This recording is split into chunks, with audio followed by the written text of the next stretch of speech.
This conference will now be recorded.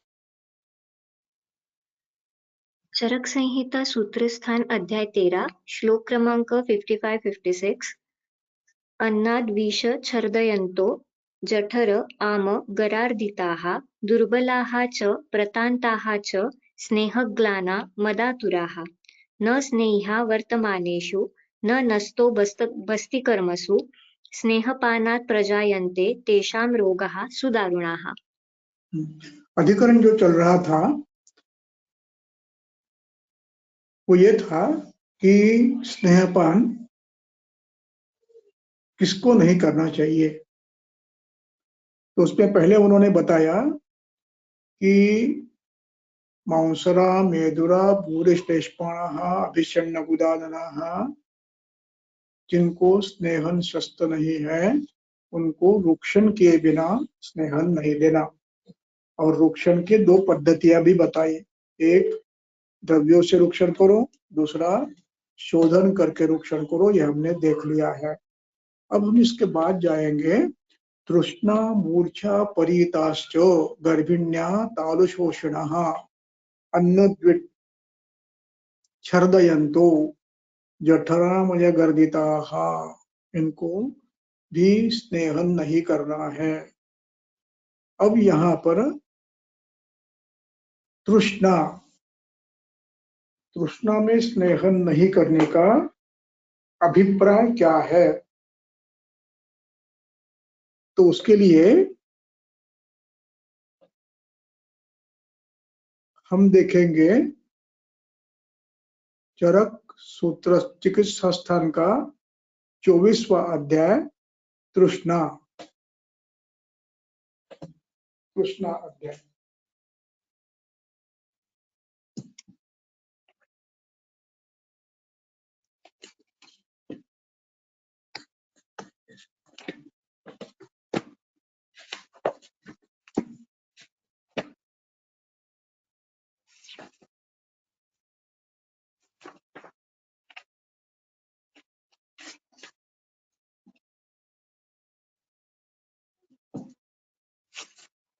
अब इसमें श्लोक क्रमांक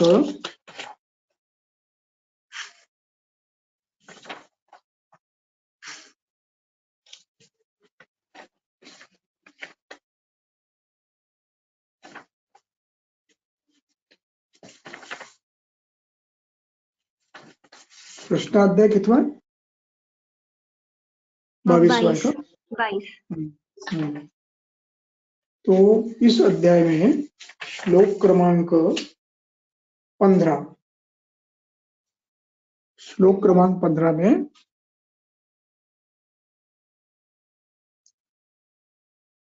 तृष्णा या आम प्रभवा सा अपि आग्नेया आम पित्त जनितत्वात्। तृष्णा के कई प्रकार होते हैं। एक सबसे महत्वपूर्ण है पैत्तिक तृष्णा।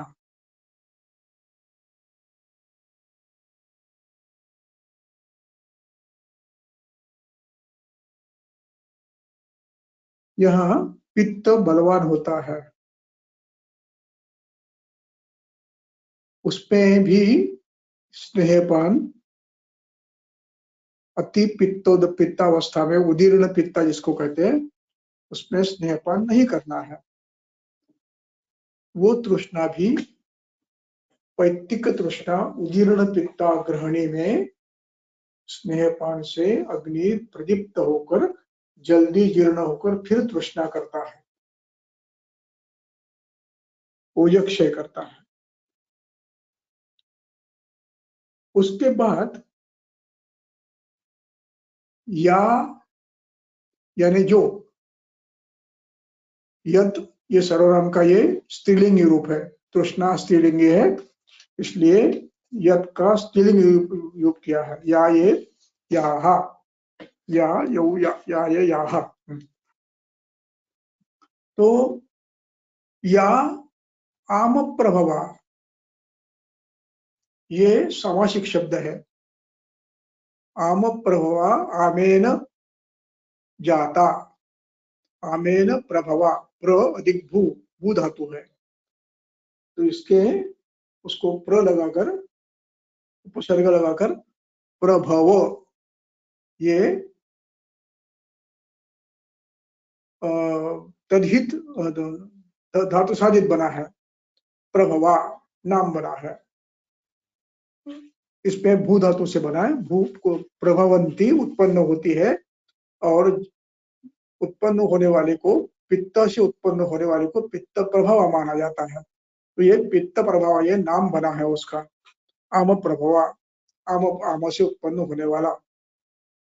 अब ग्रंथकार कहते हैं या आम प्रभवा सा अपि, यहाँ पर अप्य शब्द है, ये अप्य शब्द में अपि है, पी और अ मिलाकर अप्य हुआ है, तो सा अपि यानी वो भी, जैसी पैतृक तृष्णा पित्त जो होती है, वैसी ये भी तृष्णा पैतृक होती है। क्यों? सा अपि अग्नेया, क्यों? आम पित्त जनितत्वात्, यहाँ पित्त आम प्रदुष्ट है, और इसलिए पैतृक तृष्णा में तथा आम प्रदोष तृष्णा में स्नेहपान नहीं करना चाहिए। उसी प्रकार कफज प्रभवा तृष्णा,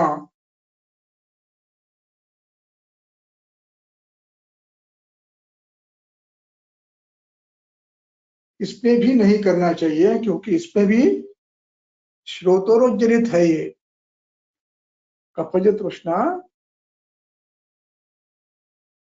कफज श्रोतोरोजनित है, इसलिए इसमें भी नहीं देना चाहिए। और जो शुद्ध वातज है, उसमें, उस तृष्णा में घृताक्त मंड पेय देने का विधान किया है, इसलिए उसमें दे सकते हैं। देखिए श्लोक नंबर 40 तृष्णाध्याय में,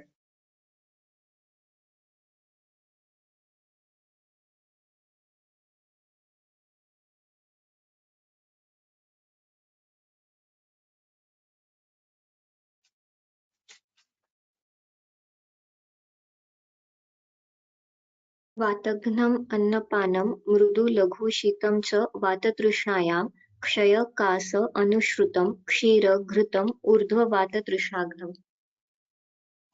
तो वहां पर घृत देना है, यानी घृतपान देने की अवस्था शुद्ध वातज तृष्णा में है, धातु क्षय जन्य शुद्ध वातज रसक्षय रक्तक्षय जन्य तृष्णा में है।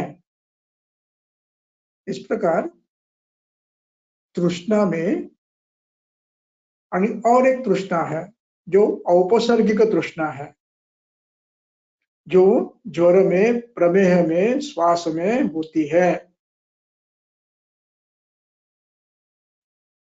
और ये इसमें, इन सब में प्रायः अमावस्था होती है अथवा क्लेद अधिक होता है, श्रोतोरोग होता है, इसलिए इनमें भी प्रारंभ में घृतपान नहीं करना है।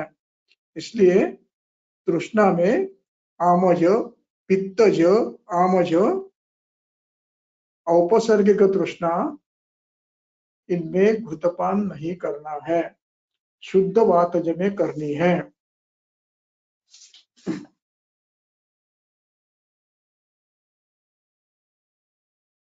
उसके बाद यदि आप इस तृष्णा में आप स्नेहपान, जब घृतपान करोगे तो उसमें अरुचि, आध्मान, कफ प्रसेक आदि लक्षण होते हैं, इसलिए नहीं करनी है। उसके बाद आता है मूर्छा। मूर्छा में शुद्ध बलवान पित्त से जब मूर्छा आती है, वो पित्त संभवा मूर्छा है, उसमें ये बलवान पित्त होने से इसमें घृत वर्ज्य है।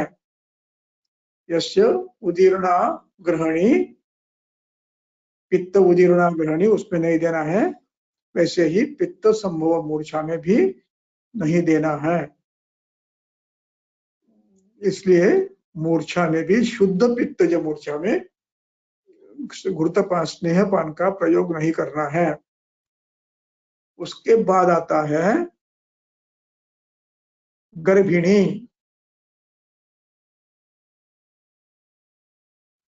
गर्भिणी को भी स्नेहपान नहीं करना है। क्यों? निकालिए। चरक शारीर स्थान अध्याय 8 श्लोक नंबर 104, शायद 104 या 105।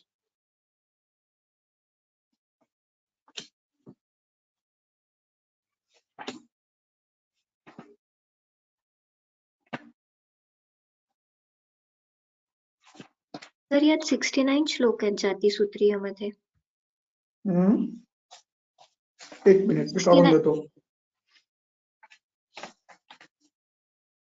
25-26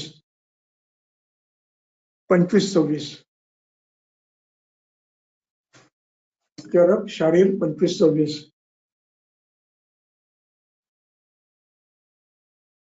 यस्याः पुनः आमान्वयात् पुष्पदर्शनं स्यात् प्रायः तस्यात् गर्भोपघातकरं भवति विरुद्धोपक्रमत्वात् तयोः.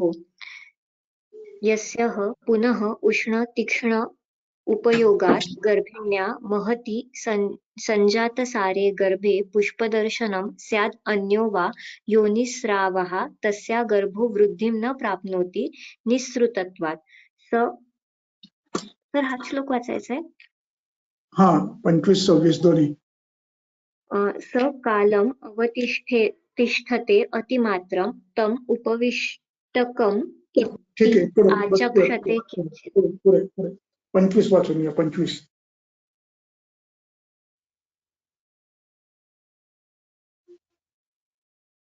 उपवास व्रत कर्म परायाः पुनः कद आहारायाः स्नेहद्वेषिण्याः वातप्रकोपण उक्ता अन्या सेवमानाया गर्भो वृद्धिं न प्राप्नोति परिशुष्कत्वात्. स चापि कालम् अवतिष्ठते अतिमात्रम् अस्पन्दनश्च भवति तं तु नागोदरम् इति आचक्षते. 25 वाचा. 25 वरचा. यस्याः पुनः आमान्वयात् पुष्पदर्शनं स्यात् प्रायः तस्याः तत् गर्भोपघातकरं भवति विरुद्ध उपक्रमत्वात् तयोः. बस. ये दोनों श्लोक महत्व के हैं. यस्याः, जिस स्त्री में आमान्वय के कारण पुष्प दर्शन होता है. आमान्वय की टीका की है चक्रपाणि ने. आमान्वयात इति आमजनक हेतु सकाशात इत्यर्थम. यानी आम उत्पन्न करने वाले जितने भी भाव हैं उनसे इसमें पुष्प दर्शन होता है.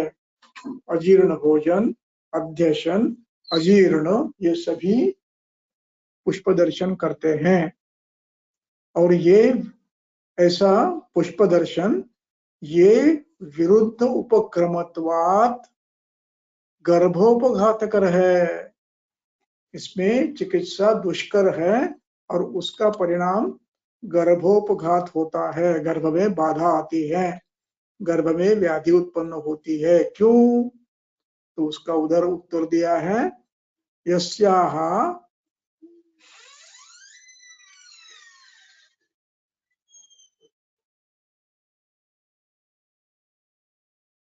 उसमें चिकित्सा जो करनी पड़ती है आमान्वय में, उसमें उष्ण तीक्ष्ण चिकित्सा करनी पड़ती है अथवा रूक्ष चिकित्सा करनी पड़ती है। और ऐसी चिकित्सा से महती संजात सारे गर्भे, जो जिस गर्भ का अच्छा पोषण हुआ है उसमें अजीर्ण होकर पुष्प दर्शन यदि हुआ तो चिकित्सा करना बहुत ही कठिन होता है।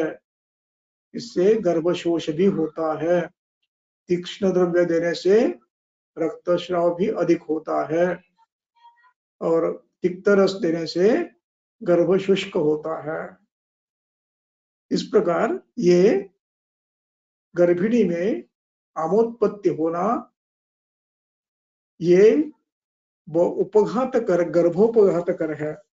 इसलिए गर्भिणी को ऐसा स्नेह नहीं देना चाहिए जिसमें ऐसी मात्रा नहीं देनी चाहिए, वो शमन हो या भ्रूंगण हो, कोई भी, या नैमित्तिक मात्रा भी क्यों न हो, उस मात्रा में देते समय थोड़ी चिंता करनी चाहिए, क्योंकि उसमें आमोद्भव हुआ तो वो कठिन है। उससे पुष्प दर्शन होता है और इस पुष्प दर्शन के लिए आप स्तंभन भी नहीं ले सकते और इसमें आप तीक्ष्ण उष्ण द्रव्य भी नहीं दे सकते, इसलिए ये कठिन है।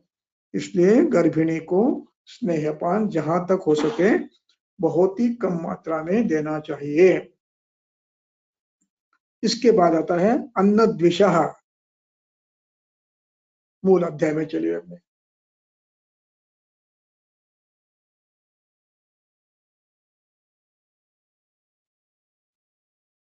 जिसको अन्न द्वेष हो रहा है उसको स्नेह से फिर मछली फिर होने लगती है, तो उसके लिए रुचिकर द्रव्य देना, अदरक, शुंठी, लवण, अम्ल ऐसे देने चाहिए। वहां पर स्नेहपान से छर्दी हो सकती है। उसके बाद आता है छर्दयंतो।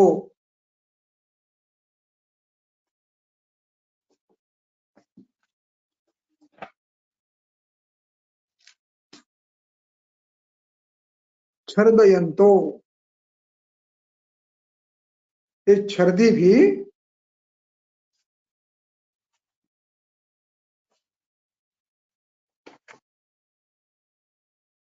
उसके लिए निकालिए अध्याय चिकित्सा स्थान अध्याय 20।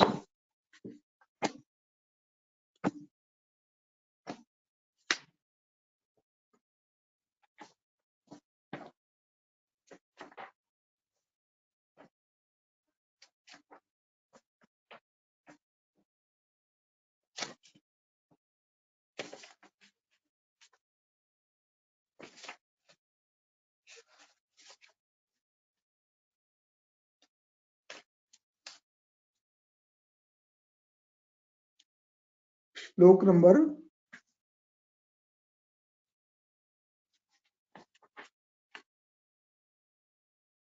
10 और 11।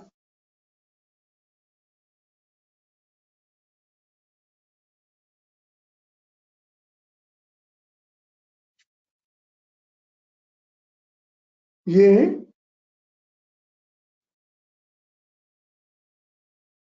अजीर्ण या छर्दी है।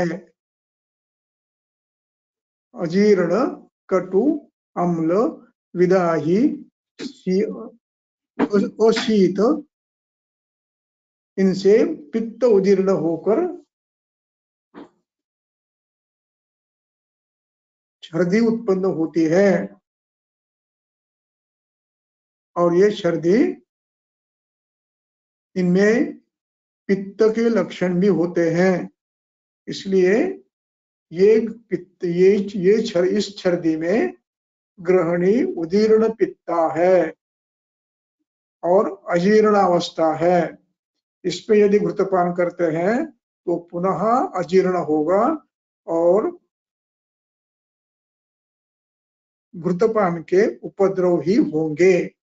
इसलिए पैतृक अजीर्णजन्य छर्दी में नहीं देना चाहिए। उसके बाद श्लोक नंबर 12 और 13 में कफर छर्दी का वर्णन है।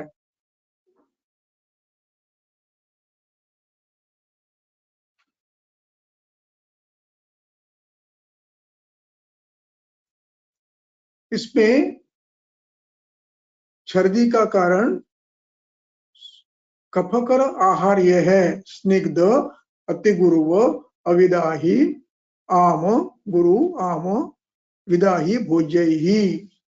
और इसमें भी श्लेष्म प्राधान्य होता है और इसमें छर्दी देना है, स्नेहन नहीं देना है, वमन कराना है।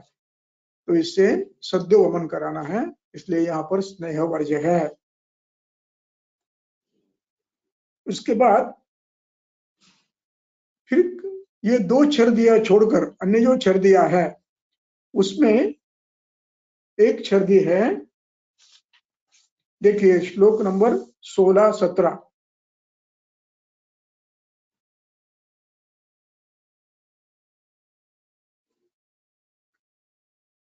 जहां पर विट स्वेद मूत्र अम्बुवह स्रोतों में अवरोध होकर छर्दी होती है और ये छर्दी बलवान होती है। इस छर्दी में भी छर्दयंतो, छर्दयंतो ये शब्द जो है छर्दयति छर्दयंती उल्टी करता है, उसका प्रेजेंट कंटिन्यूअस टेंस बना है, छर्दयत, छर्दयत शब्द बनता है और उसको गच्छत के समान गच्छन्तः गच्छन्तौ गच्छन्ताः, तो ये गच्छन्तः का तो बना है, विसर्ग का वो बना है। तो छर्दयन्तः, तो उसको भी इस अवस्था में नहीं देना है। इसके बाद एक महत्व का विषय और आता है कि किसी कारण से पूति अमेध्य बीभत्स दर्शन से छर्दी होती है, उपतप्त मन से छर्दी होती है, तो वहां पर पहली चिकित्सा मन को शांत करने की देनी है और द्वेष्टार्थ के लिए द्वेष उसके विपरीत यानी द्वेष कम हो ऐसे द्रव्य देने हैं। वहां घृतपान की आवश्यकता इस समय नहीं है, अंत में आप भृंगन के लिए थोड़ा थोड़ा भोजन में दे सकते हो। तीसरा इसके बाद का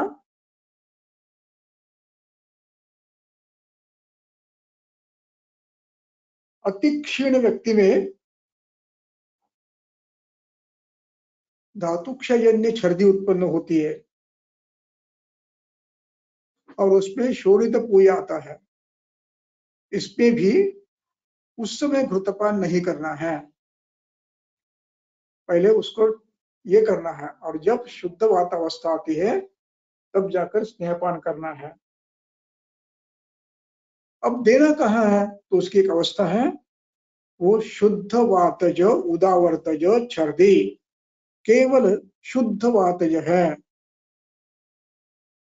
ऐसे व्यक्ति में आप बस्ती के द्वारा, मुख के द्वारा स्नेहपान करके पेशेंट की छर्दी कम कर सकते हो, लेकिन इसमें भी मात्रा बहुत थोड़ी थोड़ी थोड़ी देनी पड़ती है।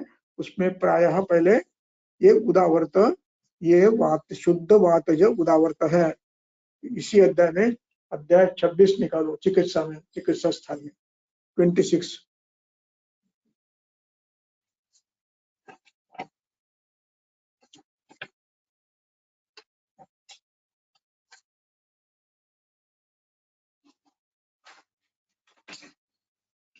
इसमें श्लोक नंबर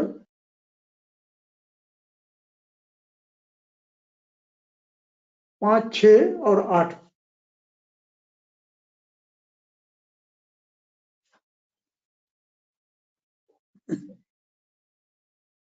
अब ये जो है ये उदावर्त की संप्राप्ति है। उदावर्त, एक उदावर्त हमें पता है वेगावरोध से होता है, वो भिन्न है। ये दूसरा उदावर्त है। ये उदावर्त शुद्ध वातज हेतु के कारण पक्वाशय में जब वात वृद्धि होती है तब होने वाला ये उदावर्त है। कषाय, तिक्त, उष्ण, रुक्ष भोज्यैहि सबका मिलकर तृतीया बहुवचन किया है। कषाय और तिक्त ये समास किया है और इसका तृतीया बहुवचन किया है। ऐसे भोजन से।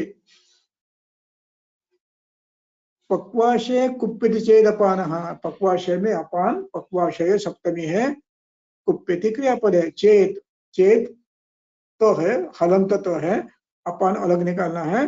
अपान एक वचन है, अपान का प्रथमा एक वचन। श्रोतांशी सप्तमी एक वचन। श्रोतांशी प्रथमा एक वचन। अधोगानी द्वितीय एक वचन। बलिरुध्वा, अधोगामी श्रोतांशी बलि मारुतम रुध्वा। इससे अधोगामी श्रोत जो है वो जब अवरुद्ध होते हैं तब उसमें उदावर्त होता है, तो उसमें विण मारुत मूत्र संग ऐसे क्रमशः होते लगता है। उसमें भी फिर लक्षण जो होते हैं आधमान, उल्लास, विकर्तिका, अविपाक, बस्तिशोथ, वर्चो अप्रवृत्ति, जठरे गंडानी, पेट में मल की गांठियां बनती है, और कृष्ण शुष्क से चिराग प्रवृत्ति, बहुत बड़ी कठिनता से शुष्क बल प्रवृत्ति होती है, और उसके फिर परिणाम स्वरूप वमी होती है, वमी अंध्य होता है। तो इस वमी में भी सर्वांग शूल होता है, अधबान होता है, मलरूक्ष होता है, ग्रथित होता है, और छर्दी, अनन्नाभिलाष, अन्न द्वेष भी होता है। इसमें आपको धीरे धीरे से थोड़ा थोड़ा थोड़ा थोड़ा एक एक चम्मच ऐसा तैलपान अथवा मात्रा वस्तु लेकर स्नेहन करके मलों की ग्रंथियां निकालनी पड़ती है। ये शुद्ध उदावर्तज है, शुद्ध वातज है। इसमें लवण डाला हुआ तेल, अभ्यंतर और बाह्य और विचारणा, इनमें से किसी एक में से आप दे सकते हो, दोनों नहीं करना है। तो या तो आप थोड़ी थोड़ी घृताक्त पेया पिलाओ, या तो पहले मात्रा वस्तु दे दो और मल प्रवृत्ति कर लो, और फिर भूख लगने के बाद थोड़ा सा अनुलोमन होने के बाद घृताक्त पेया थोड़ी थोड़ी पिलाते रहो। इस प्रकार ये स्नेह की उत्तम अवस्था है, स्नेहपान की, अन्यथा स्नेहन नहीं देना है। जठर यानी उदर व्याधि, इसमें ये व्याधि भी मूत्रवह, उदकवह, रसवह, रक्तवह, इनमें श्रोतोरोध होकर होता है। इसलिए दोषोति मात्रोपचयात श्रोतो मार्ग निरोधनात् सम्भवन्ति, ऐसे होता है। और इसमें भी आपको स्नेहन नहीं करना है, जब तक अमावस्था है तब तक नहीं करना है। यहाँ पर आपको पहले मल का पाचन करके उनका शोधन थोड़ा थोड़ा करना है, उसके बाद फिर स्नेहपान की अवस्था जब आएगी तब स्नेहन करना है। इस प्रकार जठर आमगर्दिता, अब जिसका अगला शब्द है आमगर्दित, आमगरार्दिता, आमगरार्दित, ये भी जठर, आम और गरी, ये सामासिक शब्द बना है, उनसे पीड़ित, अर्जित यानी पीड़ित, अर्जित शब्द ये पीड़ावाचक है। तो जठर में नहीं देना है, और वैसे ही आम पीड़ित व्यक्ति में स्नेहन नहीं करना है, और गर्विश पे भी नहीं करना है। उसके बाद फिर आता है दुर्बलाश्च, अति दुर्बल व्यक्ति हो तो उसमें स्नेहपान के स्थान पर आप मांस रस का तर्पण करते हैं। प्रतांताश्च, प्रतांत की टिप्पणी चक्रपाणी ने टीका दी है, वो पढ़ने लायक है। प्रतांत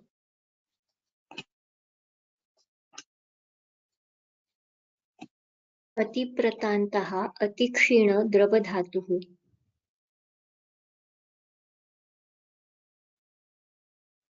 अतिक्षीण द्रव धातु, जिनमें अतिसार व छर्दी के कारण या अन्य किसी कारण से अति प्रतांत हुआ है। ये प्रतांत शब्द ध्यान में रखना है। ये डिहाइड्रेशन के लिए उत्तम मात्रा के डिहाइड्रेशन है, यानी ग्रेड 1, ग्रेड 2, ग्रेड 3 के लिए अति प्रतांत शब्द है। तो उसके लिए उसमें भी स्नेहपान करने के स्थान पर आप तर्पण दे सकते हो। जैसे नारियल का पानी अथवा मांस रस, ऐसे करके आप उनको तर्पण करना है। तो वहां पर स्नेह डायरेक्ट नहीं देना है, आप स्निग्ध गुण के मांस रस भी थोड़े थोड़े दे सकते हैं, अधिक मात्रा में नहीं करना है। इनको यदि आप ये करोगे तो व्यापद हो सकती है। स्नेह ग्लानाः, जिनको स्नेह से उद्वेग हुआ है, स्नेह पीने से उद्वेग हुआ है और वो थक गए स्नेह पीने से, उनको भी नहीं देना है। मदातुरों को भी स्नेह नहीं देना है।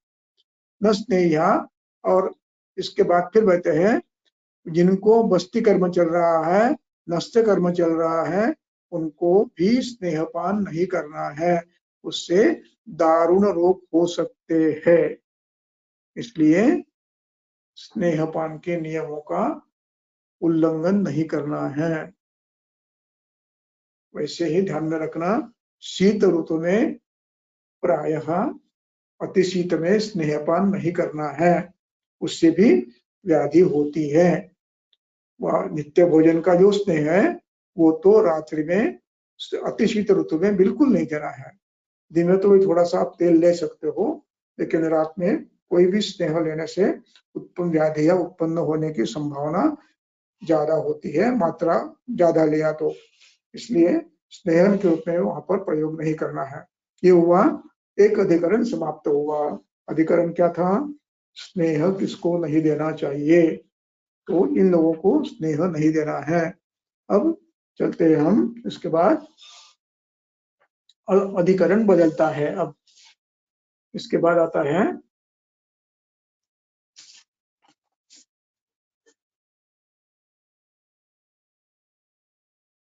पुरुषं अधिकरण बदलता है। अब अधिकरण में आता है कि स्नेहपान करने के लिए कुछ अवस्थाएं देखनी पड़ती है। जैसे शुद्ध बात यह है तो क्या लक्षण हो गए और उसमें देना है कि नहीं, और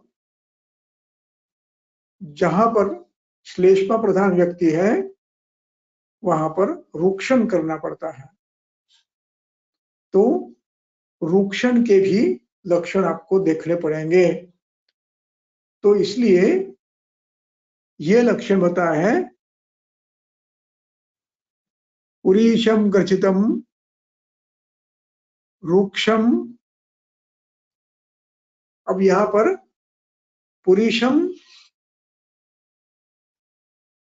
ये द्वितीय है, एक वचन, उसके दो विशेषण हैं, ग्रचितम रुक्षम, दोनों की प्रतिमा प्रथम द्वितीय एक वचन हुआ है।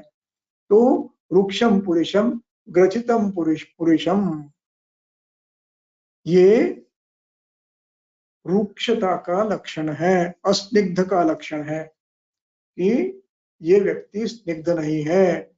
दूसरा, वायु अप्रगुणो, ये भी अस्निग्ध शरीर का लक्षण है। वायु अप्रगुणो। अब यहां पर अप्रगुणो शब्द ध्यान में रखने लायक है।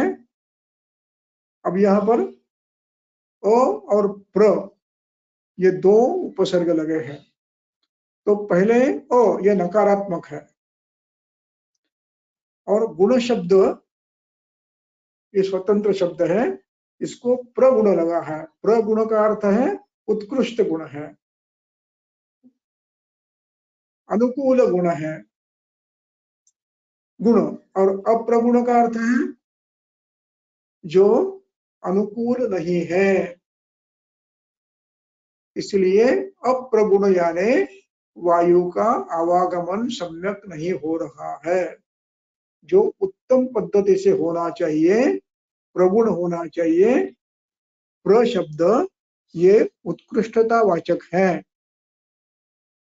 प्रभुक्तम यानी पूर्ण भोजन किया है, विधि पूर्वक किया है, तृप्ति होने तक किया है, उसको कहते हैं प्रभुक्त कहते हैं। वैसे ही प्रगुण यानी वायु की गति, सभी मार्ग खुले हैं, गति उत्तम हो रही है, अनुगमन हो रहा है, निराम अवस्था है, ये अवस्था वायु के लिए अनुकूल है। अब यहाँ पर अप्रगुण शब्द लाया है। अप्रगुण यानी ये सब कार्य उसके ठीक नहीं हो रहे हैं, यानी रूक्षादि गुण का निर्माण अधिकतम हुआ है। अप्रगुणों, और आगे जाकर एक मृदु शब्द है, ये मृदुहु शब्द पक्ता का विशेषण है। मृदुहु पक्ता, पक्ता यानी अग्नि, पक्ता ये नाम बना है, अन्नम पाचयति इति पक्ता, तो यह पक्ता मृदु है। और शरीर के गात्र के लिए फिर शब्द आते हैं खरत्व, रौक्षत्व च गात्रस्य, शरीर रुक्ष है, गात्र रुक्ष है, ये अस्निग्ध के लक्षण है, यानी जिसको स्नेहन की आवश्यकता है ऐसे व्यक्ति के लक्षण है। और स्नेहन देते समय जब तक इन लक्षणों का अभाव उत्पन्न नहीं होता है तब तक स्नेहन आपको करना है। मर्यादा शोधन के लिए 7 दिन की, शमन के लिए मर्यादा कोई नहीं है, शमन भृंगन के लिए कोई मर्यादा नहीं है। अच्छा स्नेह भी दिया तो शमन शोधन के लिए मर्यादा इन लक्षणों के अभाव आने तक आपको करना है, लेकिन शोधन अंग स्नेहन 7 दिन के बाद नहीं करना है। ये हुआ एक भाग। अब दूसरा भाग, अब देखिए लंघन भृंगणी अध्याय निकालिए।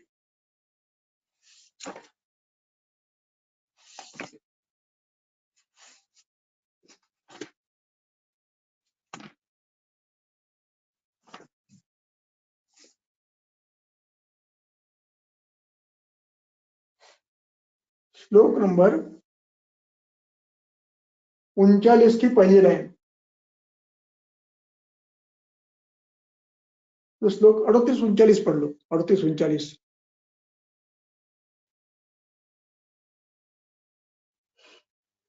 बलं पुष्टि उपलभ्यश्च कार्श दोष विवर्जनम लक्षणं बृंहिते स्थौल्यम अति च अत्यर्थं बृंहिते कृत अतिकृत लिंगम यत् लंघिते तद्धि रुक्षिते। बस अब इस अंतिम पंक्ति को अच्छे वर्ण से अंकित करके रखो, सुवर्ण से अंकित करके रखो, ये बहुत काम में आने वाली पंक्ति है। अब ऊपर जो है ये लक्षण भृंगन जिसका हुआ है उसके लक्षण है, और नीचे जो लक्षण दिया है कृत अकृत लिंगम यात लंघिते तत् रुक्षिते, रुक्षण में ऊपर दिए हैं। रुक्षण के लिए सम्यक लक्षण कौन से हैं? जो लंघित लक्षण बताए हैं उसके लंघित लक्षण और अतिलंघित लक्षण दोनों बताए हैं, उनका प्रयोग आपके रुक्षण के विषय में करना है। कब करना है? जब आपको स्नेहपान के पूर्व रुक्षण करना है। महोसरा मेधुरा भूरिश्लेषमाणाः अभिष्यन्नगुदाननाः तान पूर्वम रुक्षयेत्। यहाँ पर हम कभी कभी रुक्षण द्रव्यों से भी करते हैं। अष्टांग हृदयकार ने उसके लिए तक्र, शामाक, खतिल, खल, तक्र इत्यादि का त्रिकटु त्रिफला इनका प्रयोग किया है। तो वो कब तक करना, उसके लक्षण क्या है रुक्षण के, तो उसका वर्णन इसी अध्याय में लंघित लक्षणों में दिया है। तो वो लक्षण है जो 34, 35, 36, 37। वातमूत्रपुरुषाणां विसर्गे गात्रलाघवे हृदय उद्गार कंठ अस्य शुद्धौ तन्द्राक्लमे गते स्वेदे जाते रुचौ च एव क्षुत्पिपासा आसहोदये कृतं लङ्घनम् आदेशं निर्व्यर्थे च अंतरात्मनि बस पर्वभेदो अंगम। बस बस बस बस बस ये सम्यक लंघित के लक्षण है। इन्हीं लक्षणों को सम्यक रूक्षित लक्षण में लेने चाहिए। कौन से लक्षण है? सम्यक रूप। अब इसको हम रूक्षित लक्षण कहेंगे, क्योंकि रूक्षण में इन्हीं को देखना है। वात मूत्र पुरीषाणाम, ये सामासिक शब्द बना है और इसकी षष्ठी बहुवचन बना है। वातस्य मूत्रस्य पुरीषस्य विसर्गे सति। वात मूत्र पुरुष यदि सुखपूर्वक अनुलोमित हो रहे हैं तो समझ लीजिए कि रूक्षण हो गया है। जिसमें जिसमें स्नेह मौसला मेदुरा भूरिश्लेषपाणा ये अवस्था थी, अभिषण गुदाना ये थी, उसमें इन लक्षण, इसका अर्थ यह है कि इन व्यक्तियों में ये लक्षण होते हैं। या तो इनका अनुलोमन ठीक नहीं होता है, पुरुष का, मूत्र का और वायु का, तो ये सशूल अथवा बार बार अथवा प्रवाहन अथवा अतिकाल उपवेशन ऐसे पद्धति से होता है। इसमें कृतेभिकृत संज्ञता, अति ऊपर बहुत देर तक बैठना और बार बार जाना और सशूल होना, ये लक्षण उनमें प्रायः रहते हैं। और प्रवाहन करना, जोर लगाना पड़ता है। तो ये लक्षण जाकर उसके स्थान पे इनका सभी का विसर्ग आराम से होता है। ये समझ लीजिए कि अब रूक्षण हो गया है। गात्र लाघव, शरीर भी हल्का बन जाता है, थोड़ा सा कुशली हो जाता है, थोड़ा सूखता भी है। हृदय उद्गार कंठ आमाशय शुद्ध होता है, उद्गार शुद्ध आते हैं, कंठ स्वच्छ होता है, मुख शुद्ध होता है, मुख में चिपचिपापन नहीं, गले में चिपचिपापन नहीं होता है। तंद्रा कम हो जाती है, जो आंखों में नींद थी, बार बार सोने की इच्छा होती थी, आलस्य था, वो भी कम हो जाता है।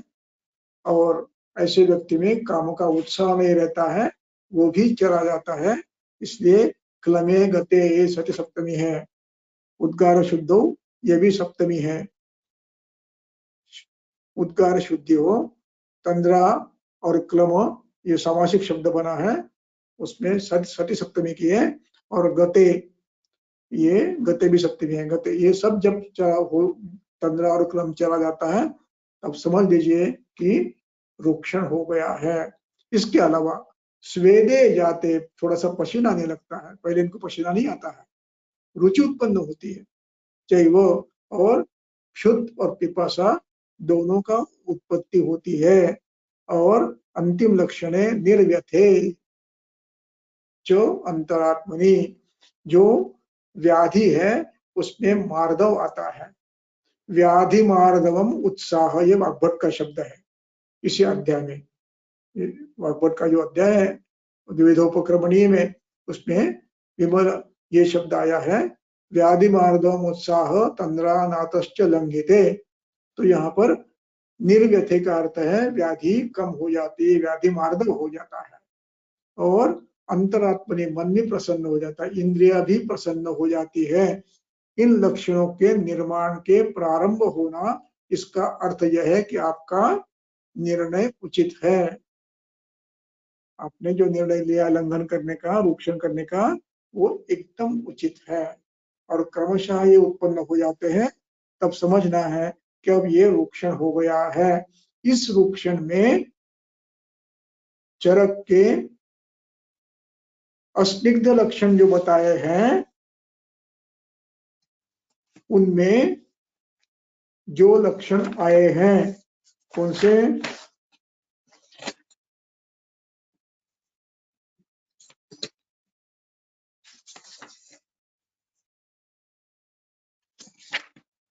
पुरीशम ग्रथितम रूक्षम, वायु अप्रगुणो, ये लक्षण नहीं है, ये लक्षण वायु वृद्धि के हैं। यहाँ पर हमने वायु को प्राकृत बनाया है, रुक्षण करके वायु को प्राकृत बनाया है। यहाँ पर वायु का क्षय हुआ था, उसको निर्माण किया है। और ये जो लक्षण है पुरुषम उचितम रुक्षम, ये वायु अतिवृद्ध था, इसमें भी स्नेहन करना है। और अभी जो हम पढ़ रहे हैं इनको श्लेष्म प्रधान व्यक्ति को रुक्षण करके वायु का साम्य प्रस्थापित करना है, यानी वायु क्षीण हुआ था उसको हमने नॉर्मल किया है। अब जाकर आप स्नेहन कर सकते हो। तो ये व्यक्ति भिन्न है और ये व्यक्ति भिन्न है। यहाँ वायु अति विगुण है, वृद्ध है, और हम श्लेष्म प्रधान व्यक्ति में रुक्षण करते हैं तो वायु को साम्यावस्था में प्रस्थापित करते हैं। उसके लक्षण अभी जो हमने पढ़े हैं, विमलेन्द्रियता सर्वो, मल का अनुवर्तन होना, क्षुद तृष्णा सहोदया, व्याधि मार्दव, उत्साह, तंत्रमाश और लंघित, ये लक्षण जो है ये श्लेष्मोत्तर व्याधि में रुक्षण कर करके वायु की साम्यावस्था लाई है। और ये वायु की प्रवृद्धावस्था है जो चरक ने बताई है, पुरुषम रचितम रुक्षम, ये वायु की प्रवृद्धावस्था है। और इसको स्नेहन करने के बाद ये सब लक्षण चले जाते हैं। इसलिए उनको ग्रंथकर्ता ने लक्षण स्नेहन के पूर्व जो लक्षण होते हैं उनका वर्णन किया है। अब इसके बाद बताते हैं ये लक्षण जाते हैं तो कैसे जाते हैं, तो अगले श्लोक में बताया। अब इस लक्षण की उपस्थिति में आपने स्नेहन शुरू किया तो ये लक्षण सब कम हो जाते हैं, और फिर क्या होता है, जो अप्रगुण वायु है वो प्रगुण हो जाता है, प्रगुण हो जाता है, नॉर्मल होता है, अग्निदीप्त होता है, मलस्निग्ध होता है, असंवत होता है, उसमें मार्दवता आती है और शरीर में, शरीर के सभी अंग में स्निग्धता उत्पन्न होती है। जब ऐसे दिखा आपको तो आप समझ लीजिए कि सम्यक स्नेहन हो गया है। स्निग्धानाम उपजायते, उपजायते उत्पन्न होते हैं, उत्पन्न होना प्रारंभ होता है।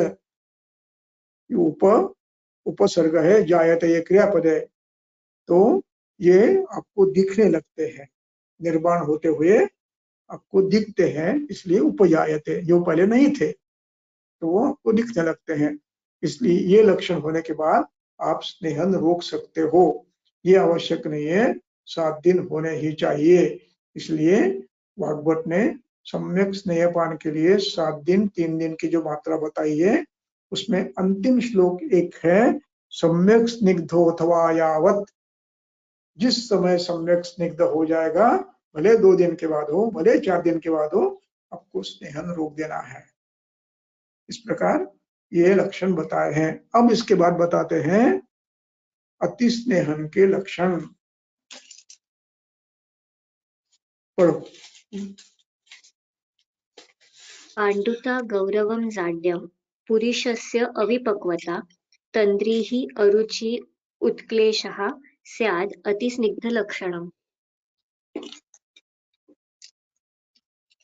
पहला लक्षण है पांडुता।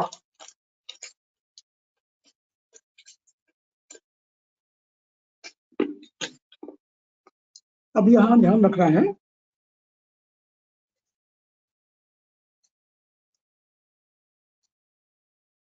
ये जो लक्षण है,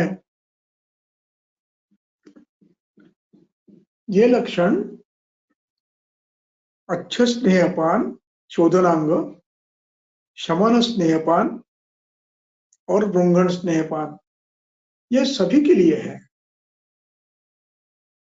इन सभी में लक्षणों की भिन्न भिन्नता होगी, लेकिन इनमें से लक्षण होंगे, इसलिए इन लक्षणों को ध्यान रखना है। अब पांडुता, ये पांडुता लक्षण ये प्रायः शमन भृंग स्नेहन में उत्पन्न हो सकती है अथवा भ्रूंघण में उत्पन्न हो सकती है। यदि चिकित्सक का ध्यान नहीं रहा तो पांडुता उत्पन्न हो सकती है, गौरव उत्पन्न हो सकता है, आलस्य उत्पन्न हो सकता है, और पुरुषस्य अविपक्वता भी हो सकती है। इसलिए स्नेहन के लक्षण कब उत्पन्न होते हैं वहां पर आपको रुकना है। इसलिए वातानुलोम्यम, अग्निदीप्तः, स्निग्धमल, मारुमृदुमल और शरीर में, त्वचा में, जिह्वा में, ओष्ठ में, सब में स्निग्धता आई है, तब स्नेहन रोक देना चाहिए या तो मात्रा कम करनी चाहिए। इसके बाद भी आप चालू रखते हैं तो कौन सा भी स्नेह हो, या वो शमन स्नेह हो, जो भृंगण स्नेह हो, दुग्धपान हो, अन्य कोई हो, तो ये रोक देना चाहिए। तो इन लक्षणों को हमें बार बार देखना है। प्रायः आज की परिस्थिति में दूध पीने का एक ज्यादा छंद लोगों को लगा है, वो भी भैंस का दूध सुबह उठ के पीने का, गिलास 2 गिलास सुबह शाम दोनों टाइम। ऐसे व्यक्ति में यदि शरीर श्लेष्म प्रधान है तो ये पांडुता आती है। व्यायाम नहीं करता है, दिन में सोता है, आहार श्लेष्म प्रधान है, उसमें भी फिर सुबह शाम दोनों टाइम एक एक गिलास दूध पीते हैं, तो ये पांडुता आती है। ये एनीमिया नहीं है, ये रस प्रदोषज पांडुता है, ये आती है। इसका परिणाम ये स्निग्ध दूध का परिणाम है, अथवा स्नेह का भी उपयोग ज्यादा किया तो ये हो सकता है। ये नित्य नैमित्तिक आहार में भी गलतियां हो सकती है। इसके बाद तंद्रा, अरुचि, उत्क्लेश, ये अति स्निग्ध के लक्षण है। तंद्रा, अरुचि और उत्क्लेश, ये भी लक्षण स्नेहपान की मर्यादा लांघ लिए है, इसकी है। इनको देखना है। अब इसके अतिरिक्त अन्य ग्रंथकर्ताओं ने अति स्निग्ध के लक्षण बताए हैं, वो भी देखने लायक है। अब हम पहले देखेंगे अष्टांग हृदय के। तो अष्टांग हृदयकार अपने स्नेहाध्याय में अति स्निग्ध के लक्षण बताते हैं। तो इसमें पांडुता तो है। काढ़ा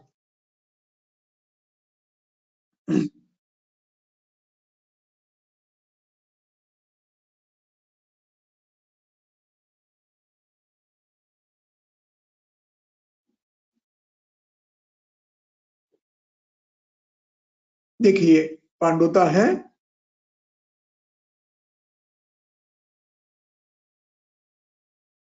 इसमें पहले श्लोक में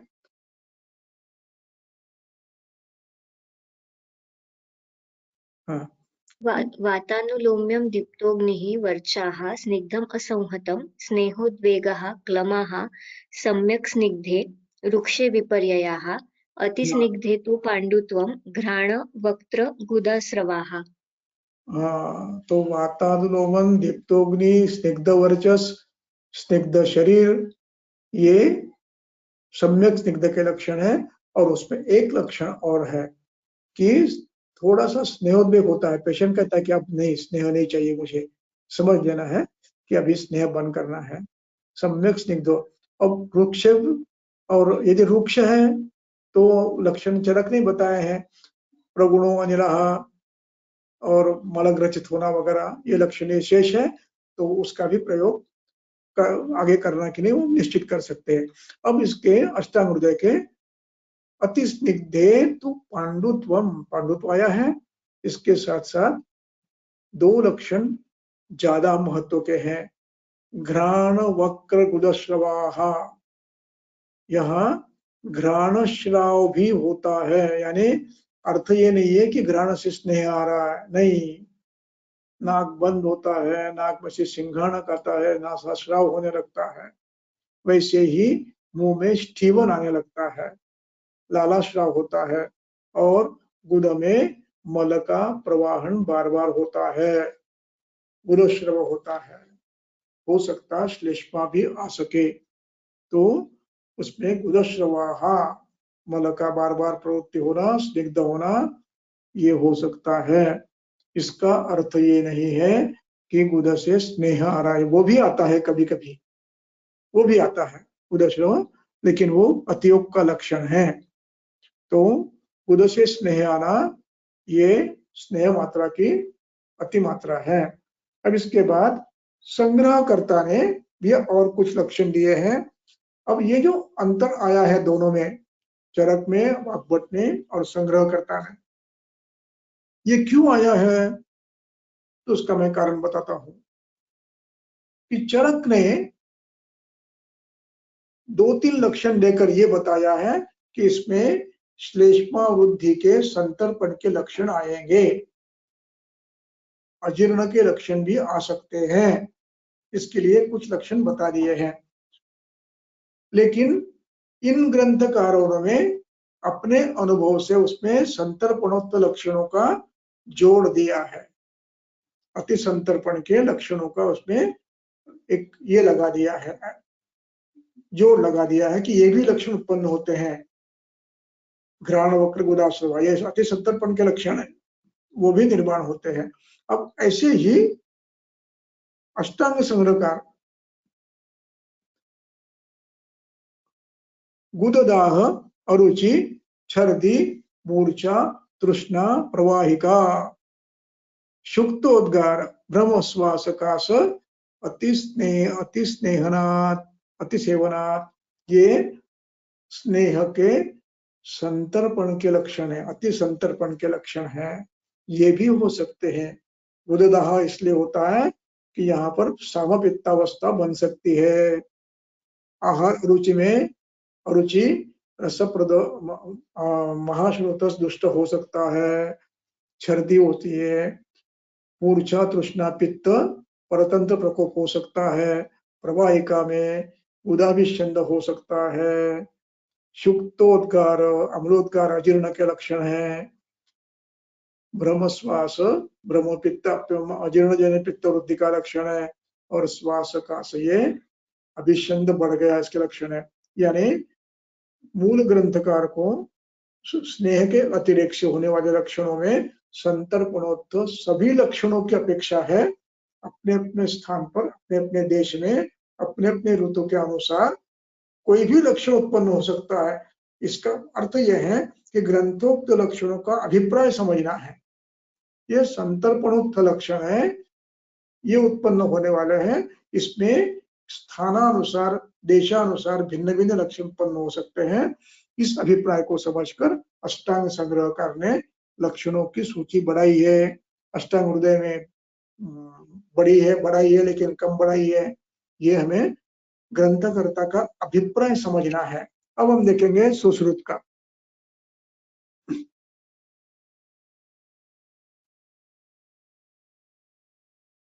अब सुश्रुत के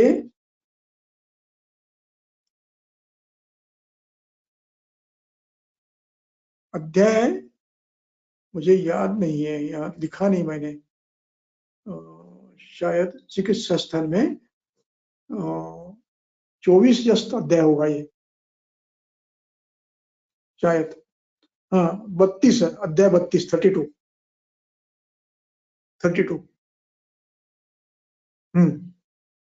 अब इसमें श्लोक नंबर शायद 53 के आगे है।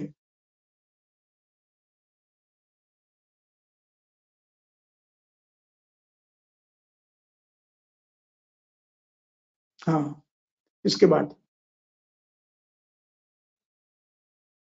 का ये सम्यक स्निग्ध के लक्षण है, इसमें कोई खास फर्क नहीं है।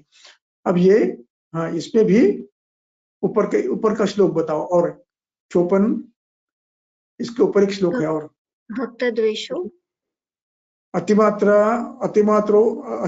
अहिते काले मिथ्याहार व्याहरता, ये भी ठीक है, पहले ये पढ़ता हूँ बाद में, तो ये भी रहने दो। अतिस्निग्धस्य भक्त द्वेषो मुखश्रावो गुददाह प्रवाहिका, ये सुश्रुत का ही है ना? Yes sir. हाँ, पुरीशम अति प्रवृत्तिश्च पुरुषसिद्धस्य लक्षणम भक्त द्वेष मुखश्राव गुददाह प्रवाहिका पुरीश की अति प्रवृत्ति, ये अति स्निग्ध का लक्षण है? अभिप्राय समझ में आया? कि चरक ने लक्षण कम दिए हैं, लेकिन अभिप्राय उसका यह था कि इसमें अति संतर्पण के कारण होने वाले अति स्नेह के लक्षणों में अति संतर्पण के लक्षण वो भी पक्वाशयगत आमाशयगत हो सकते हैं।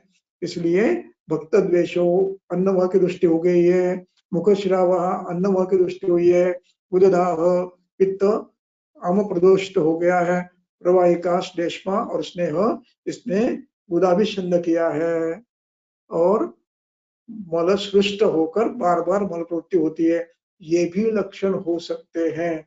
इसलिए ग्रंथोक्त लक्षणों को पकड़ के नहीं रहना, कुछ भी हो सकता है, वो संतर्पणोक्त लक्षण होते हैं, ध्यान रखना है। ये हुआ। अब इसके बाद अमात्रया अहितो काले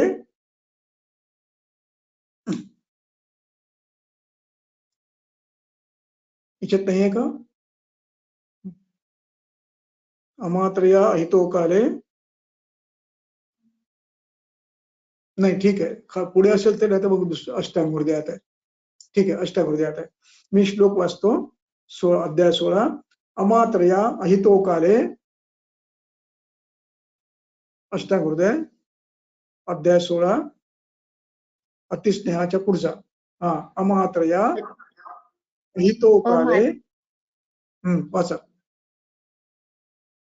अमात्रया अहितो काले मिथ्याहार विहारताः स्नेहः करोति शोफ अर्षः तंद्रा स्तंभ विसंज्ञताः कंडु कुष्ठ ज्वर उत्क्लेश शूल आनाह भ्रमादिकान्।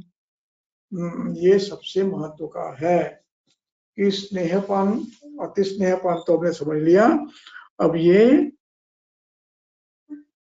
अमात्रया इति अहित काले च, अमात्रया इति अतिमात्रया एक, दूसरा अहित अहित मात्रा, अहित स्नेह जो स्नेह देना योग्य नहीं है उसके परिणाम, और दूसरा काले मिथ्याहार विहारता, इथे यहाँ पर अकाले शब्द चाहिए, अहितो अकाले, तो योग्य समय में स्नेह नहीं दिया और मिथ्याहार विहार किया, और यदि ऐसा करते और अकाले भी दिया, अकाल यानी शीत ऋतु में अपने स्नेह दिया रात्रि में, अति शीत ऋतु में स्नेहपान वर्ज्य है, वो भी अत्यंत आवश्यक हो तो तैलपान करना है।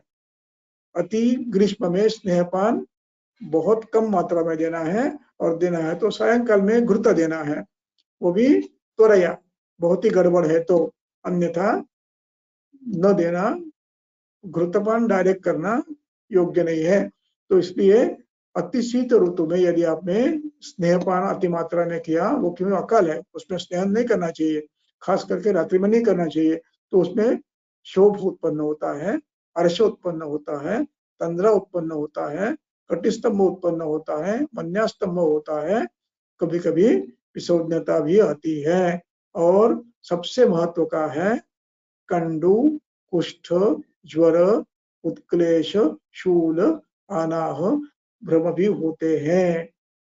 हम लोग क्या करते हैं, ऋतु नहीं देखते, काल नहीं देखते, और रोज की मात्रा में 24 घंटे हमारी मात्रा एक ही रहती है, ऋतु कौन सा भी हो उसमें स्नेह भिन्न भिन्न प्रकार के खाते रहते हैं, तो परिणाम ये होता है कभी कंडू होती है, कभी उदर्द होता है, कभी पीठिका आती है, कभी शोथ आता है, कभी ज्वर आता है, कभी नासाश्राव होता है, कभी लोमहर्ष होता है, कभी कंठशूल होता है, कभी आना होता है, कभी अजीर्ण भी होता है।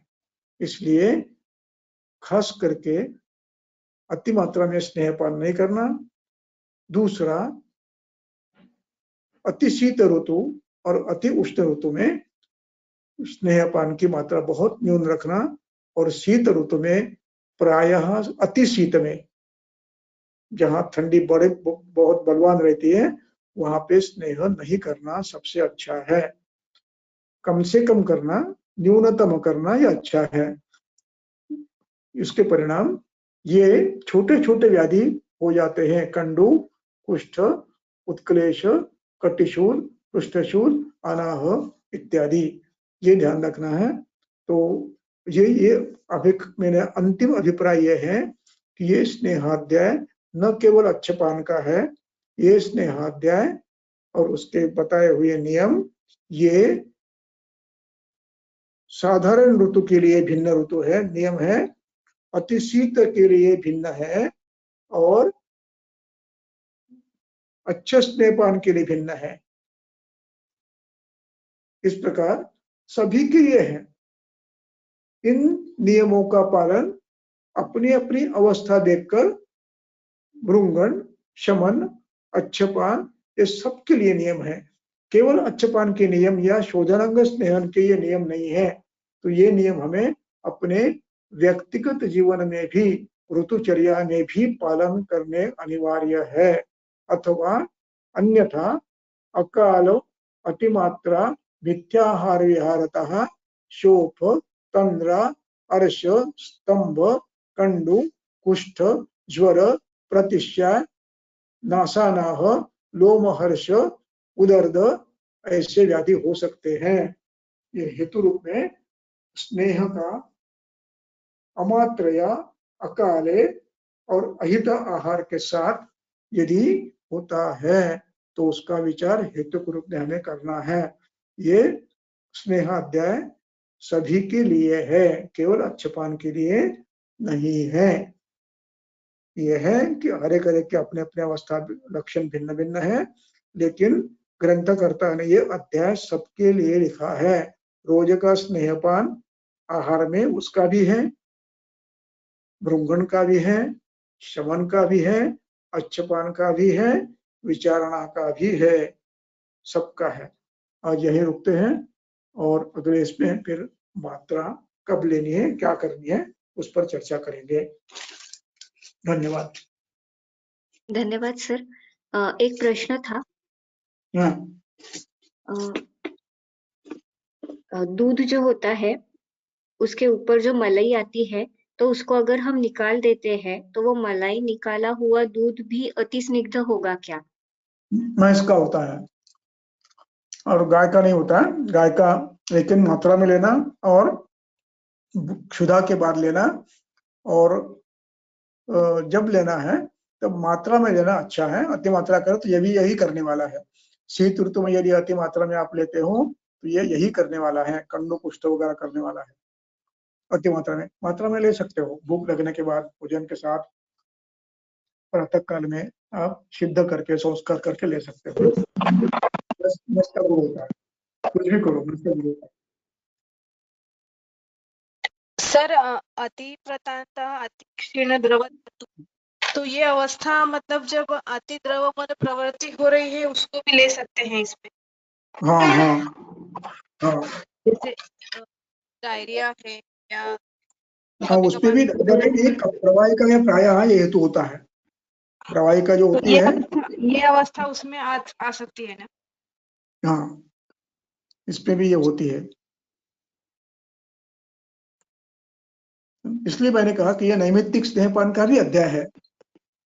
ये केवल स्नेहपान का अध्याय नहीं है, रोज के स्नेह का भी है। दूध पीते हो, मलाई खाते हो, लड्डू खाते हो, तले हुए पदार्थ खाते हो, तेल में तले वाले, तो उनके लिए भी अध्याय है, वो भी स्नेह है। ये भी अकाल में सेवन किया तो यही परिणाम होने वाला है। बार बार किया तो, जैसे बार बार तले हुए रोटी रोज खाना, पूरी, ये परिणाम करने वाला है। Thank you sir. हाँ सर, कुछ लोग रोज घी और चावल खाते हैं, तो उसका भी हमें ऋतु के अनुसार विचार करना चाहिए क्या? चावल एक तो होना चाहिए, पानी निकालना चाहिए 2-3 बार, और फिर उसमें दिन में खाना चाहिए, और वो भी गाय का दूध से खाना चाहिए। खाने में आपत्ति नहीं है, और व्यायाम करना चाहिए। खाने में आपत्ति नहीं है। सर जो नित्य व्यायाम करते हैं इसमें कितना लेना चाहिए? समान मात्रा। एक मिनिट मी कानाला हे लावू मशीन लावतो, ऐकू येत नाही. बोला. नित्य व्यायाम जो करते हैं वो स्नेह की कितनी मात्रा दिनचर्या में रोज में ले सकते हैं? हाँ, नित्य व्यायाम करने वाले में हाँ नित्य व्यायाम करने वाले अपने आहार में स्नेह ले सकते हैं, और छोटे बच्चे हैं तो दूध पी सकते हैं. लेकिन सर उन्होंने किसी भी ऋतु में नित्य खेलना चाहिए. व्यायाम करने वाला किसी भी ऋतु में स्नेह ले सकता है? नित्य व्यायाम करने वाले में भी हम्म अपने आहार यदि समुचित आहार है तो जी अति शीत ऋतु में स्नेह वर्ज्य करना उत्तम है. अति शीत ऋतु में, अच्छा अति शीत ऋतु में यानी -डिग्री या बहुत कम होता है. इसमें सामान्य शीत में कुछ नहीं, जैसे उन्होंने वर्षा ऋतु में स्नेहपान करने के लिए बोला है, आप प्रावरुट जी में चलेगा. जी सर लेकिन अति शीत ऋतु जब आते हैं तो प्रायः स्नेह की मात्रा न्यूनतम रखना है, जी सर नहीं तो नासा नाह वगैरह होता है. जी मन्यास्तंभ, सर नासा नाह, कटिस्तंभ होता है. जी sir hmm, thank you sir. Hmm. Sir Sushruta Samhita में जो सम्यक स्निग्ध लक्षण बताए गए हैं तो उसमें जो स्नेह दर्शन शब्द आया है तो उसे कैसे समझना है, वो समझ में नहीं आया है. हाँ, ये मैं भूल गया. यहाँ अदत्ता स्नेह दर्शनम का अर्थ है कि स्नेह मल में स्निग्धता आनी चाहिए. मलम यदि पानी में डालते हो तो स्नेह पानी में तैरता है, पुरुष में स्नेह आता है वही पानी में तैरने लगता है. तो ये अधस्तात् स्नेह दर्शन में इसका अर्थ स्नेह का श्राव ये नहीं है, गुद में धार लगनी चाहिए अर्थ नहीं है. अधस्तात् यानी गुद मार्ग में मल के साथ स्नेह आता है, और वो आपको यदि आप पुरुष परीक्षण करते हो तो वो आपको पानी में डालने के बाद दिखता है, तो समझ लेना कि स्नेहवन हो गया है.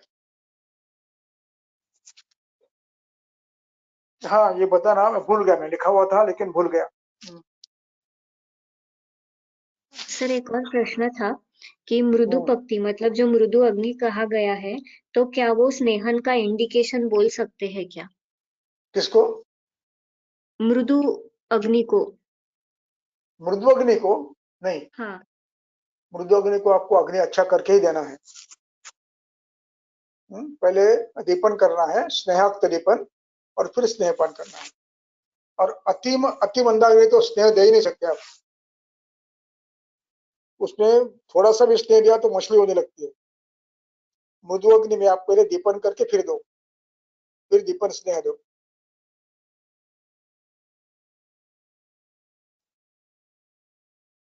सर गुदगत जो स्नेह स्राव अगर हो रहा होगा तो उस अवस्था को अति स्निग्ध लक्षण कहेंगे क्या?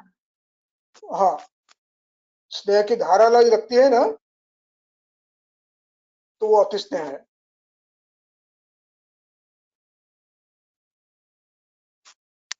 सर एक क्वेश्चन है कि कीमोथेरेपी या फिर रेडिएशन थेरेपी के बाद में स्नेह द्रव्य दे सकते हैं क्या?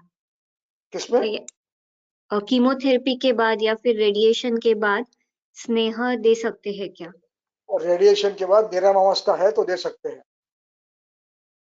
निरामावस्था और सामान्य ऋतु में, अति स्थित ऋतु में नहीं देना, सामान्य ऋतु में देना. और देना ही है तो उष्ण ऋतु में घृत कम से कम मात्रा में देना, वो भी सिद्ध करके देना. दुर्वा सिद्ध, अनंता सिद्ध ऐसे देना. वो भोजन में जी देना, सर. भोजन में भृंगण श्रवण स्नेह की मात्रा में देना, भृंगण स्नेह की मात्रा में, अल्प मात्रा में. जी सर और एक प्रश्न था, रूक्षण चिकित्सा को प्रैक्टिकली कैसे देना है?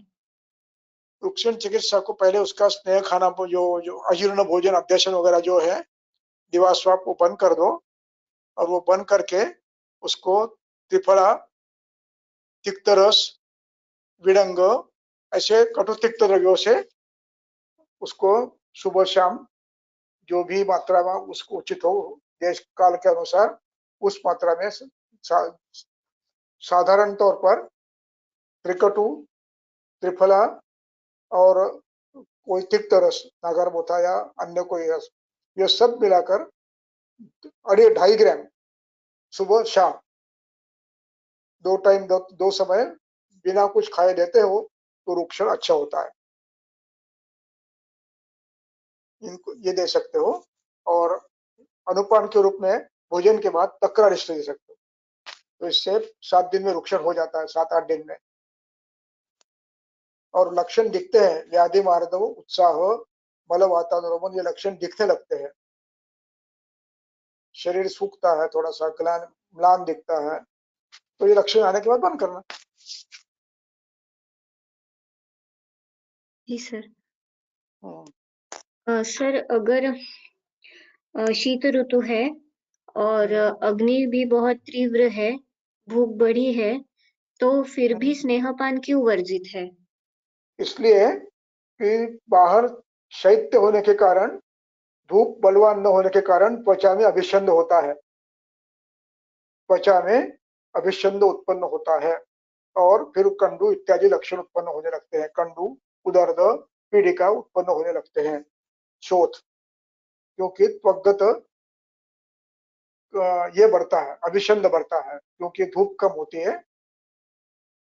उसका परिणाम अतिशैत्य में, सामान्य शैत्य में कुछ नहीं होगा, अतिशैत्य में अभिषंद होता है क्योंकि धूप नहीं है, और त्वचा में स्नेह आता है तो वही रुक जाता है, इसलिए उसमें ये प्रॉब्लम आ सकता है। सर इसी कारण से कई सारी त्वचा की व्याधियां शीत ऋतु में बढ़ी हुई देखने को मिलती है। हाँ, क्या यही कारण हो सकता है? हाँ हाँ, इसमें कंडू, उदर्द, पीड़िका और तम ये बढ़ते हैं। जी सर, थैंक यू सर। धन्यवाद सर। अभी कोई क्वेश्चंस नहीं है फिलहाल। This conference will now be recorded. Sir ठंडी में, मतलब ठंडी के सीजन में स्नेह युक्त पदार्थ जैसे डिंक के लड्डू होते हैं, वो खाते हैं तो वो विरुद्ध है क्या? उसमें स्नेह ज्यादा नहीं डालना, मात्रा में डालना, ज्यादा नहीं डालना, कम से कम डालो। गुरु पदार्थ देने चाहिए, लेकिन ज्यादा स्निग्ध दिए तो शायद त्वचा में अभिषंद करते हो तो बंद करो, पीड़िका आना प्रारंभ होता है तो बंद करो।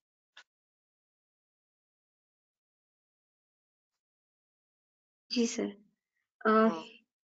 अवपीड़क स्नेह का कैसे प्रयोग करना चाहिए? स्नेह का अवपीड़क स्नेह जो बताया है, तो उसका कैसा प्रत्यक्ष में उपयोग करना चाहिए? वो मात्रा में आएगा तब बताऊंगा।